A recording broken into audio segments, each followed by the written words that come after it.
And welcome back to another edition of Completely Unoriginal right here at DakotaBroadcasting.com. I'm Adam St. Paul, joined by Kurt Campbell and Tony Zer as always. A couple weeks off, and we're back to it. Yeah. Tony, you went off the grid for a little bit. We don't have to go into why, but we couldn't get a hold of you, so that's why we didn't have a show. Yeah, I forgot to pay my cable bill. Well, there you go. So. I forgot to pay it, and then they told me I had to pay like $300 to turn it all back on. And I was like, wow, you'll have to give me a minute on that. Yeah. Good grief. You'll have to give me a minute on that one. Cool.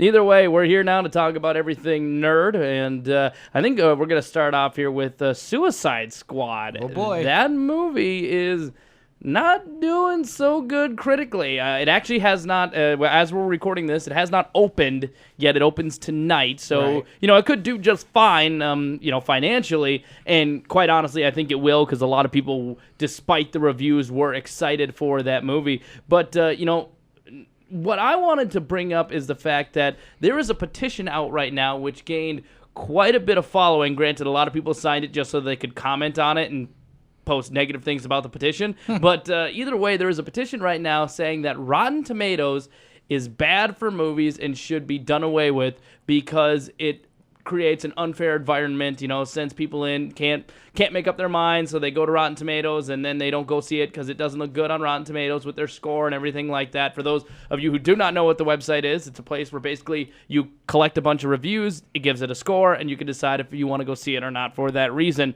And this isn't the only person that's ever criticized. Max Landis, the writer of such films as American Ultra and Chronicle, he has come out and said that it is bad for film reviews as well. And guys, is this a case of just some butthurt DC fans and a overprivileged kid in Hollywood complaining, or is there any merit to this?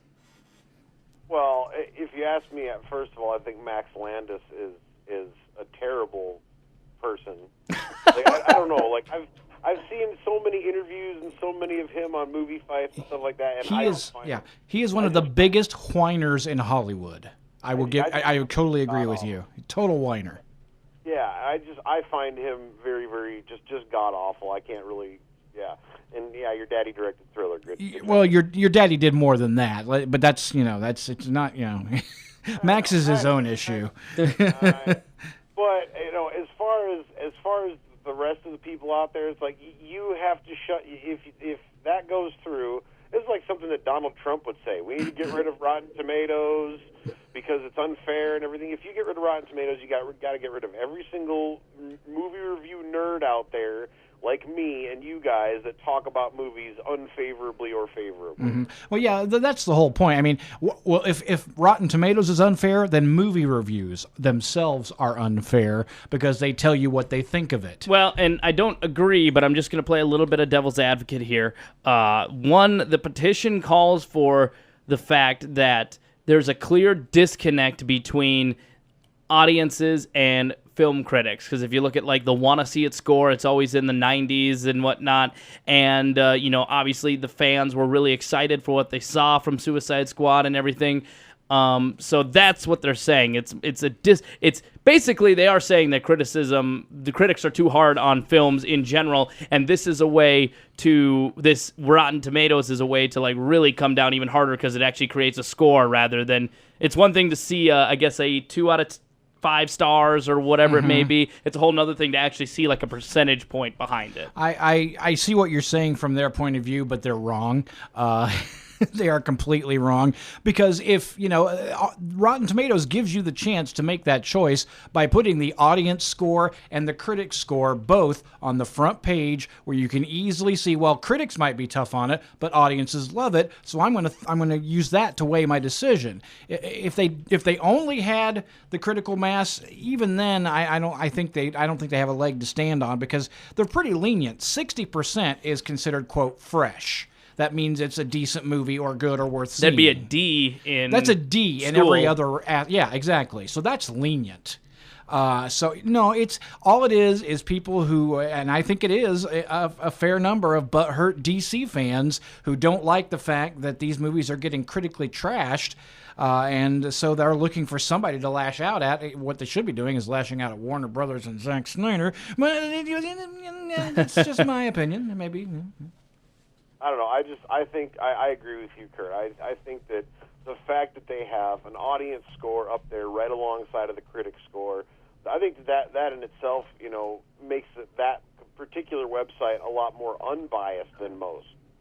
So, because it has, and you have all the, the critical, you can read from the actual critic, New York Times critic and stuff, but then you can also read from, Sean, who lives in his mom's basement. Right. So, there's that, and you can actually read the review itself and see why they don't like it, and you can say, well, that's not a problem for me, or I don't think I have an issue with that. It's just for people who want to be informed. I mean, Adam Sandler has a lot of fans. You don't hear them complaining about how Rotten Tomatoes is ruining his movies. That's because they're already ruined, but I'm just saying, Adam's got some kind of funny stuff out there. Wedding Singer's good. I liked Happy Gilmore, and Punch Drunk Love is really good.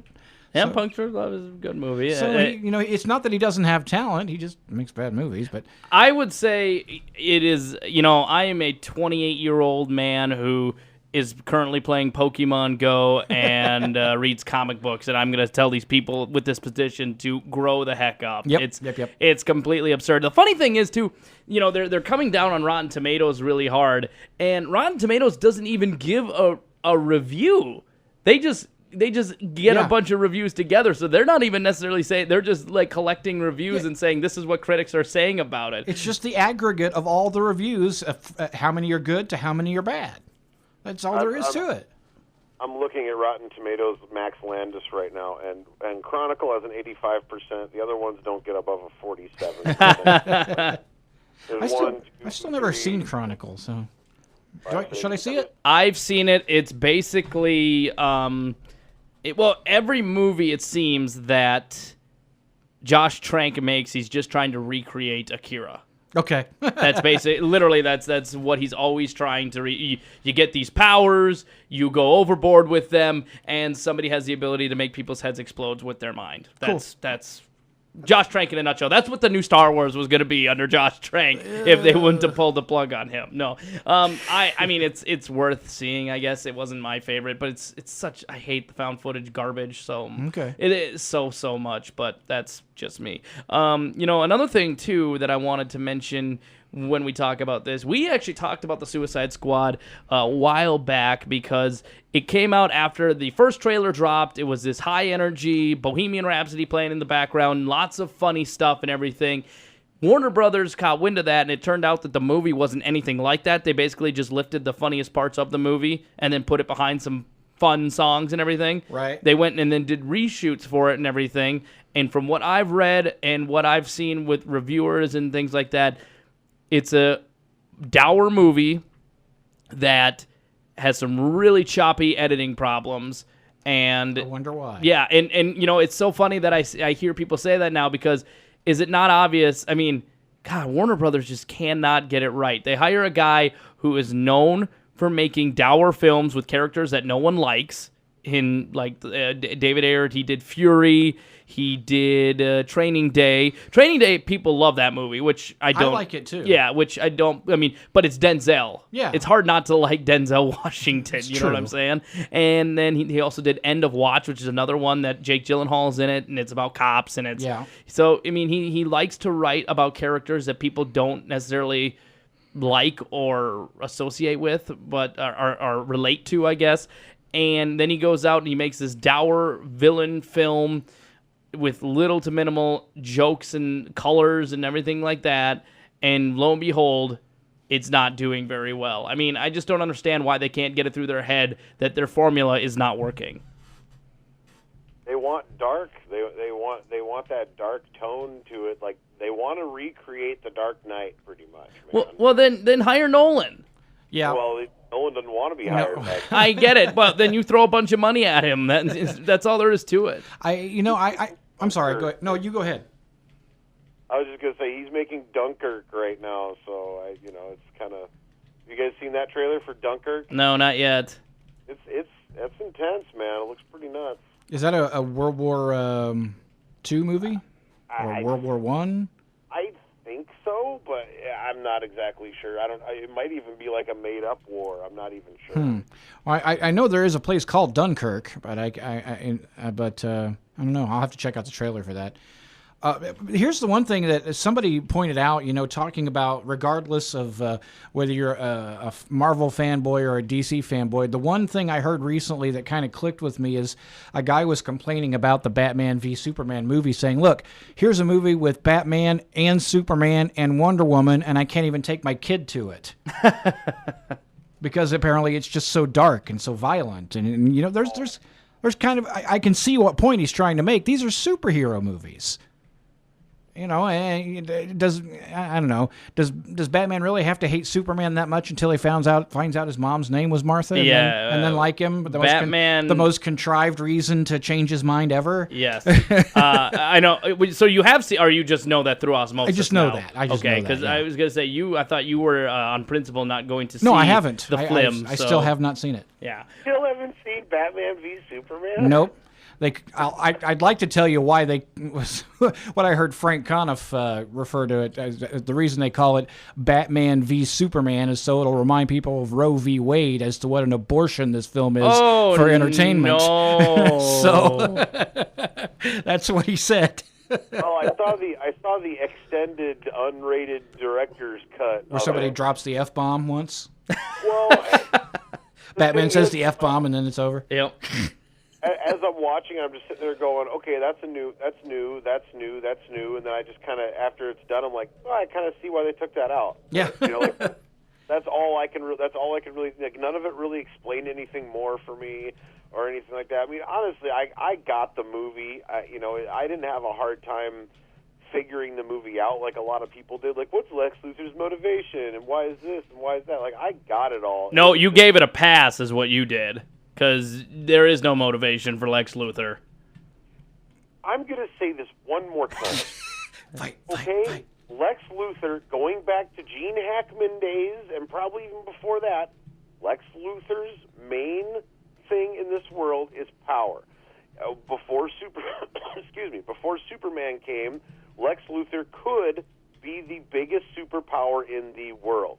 The moment that Superman stepped foot on the planet and people found out about it, Lex Luthor can no longer, no matter how much money he makes, no matter how much power he has, he'll never have as much as Superman. And that was his entire reason for wanting to kill Superman, wanting to forge that kryptonite bullet, pretty much, Mm-hmm. So enough with you guys. Not enough with you guys necessarily, more with me, because I just think that movie was horrible, and I think that Zack Snyder is horrible as well. You know what's really funny, though? If you watch Screen Junkie's latest Honest trailer, they basically show the fact that Batman v Superman and Watchmen are basically suffer from the exact same problems that, like critically, the reasons people didn't like Watchmen are the exact same reasons why people didn't like Batman v Superman. So it's really interesting. If you want to just to give them a free plug, go check that out. So. Although to be fair, Watchmen is dark and was supposed to be dark. Yeah, no, yeah, for sure. But it wasn't a kid's comic book. It wasn't retrofitting it to an angsty bunch of characters who are always angry and upset about something. Mm-hmm. So yeah, the Watchmen, it was supposed to have that kind of flavor. To be fair. But honestly, I'm gonna go back to Suicide Squad here. Honestly, I'm gonna tell you guys this honestly. I'm kind of happy that it's doing bad. Really? Yeah, because I, first of all, don't like Jared Leto, and second of all, I don't like what's his name for Captain Boomerang. God, what's his name? Jai Courtney. Captain Boomerang. Jai Courtney. I don't like him. I'm not a huge Margot Robbie fan. Like, she looks like she might pull it off in certain respects, but I don't know. And the dude from RoboCop's in it and stuff like that. The only person that I would actually go to that movie to see is Will Smith and Ben Affleck be Batman for probably 30 seconds. I don't know how much he plays Batman, but I do know Jared Leto's Joker is literally barely in it. Really? Yep, that's what I've been told.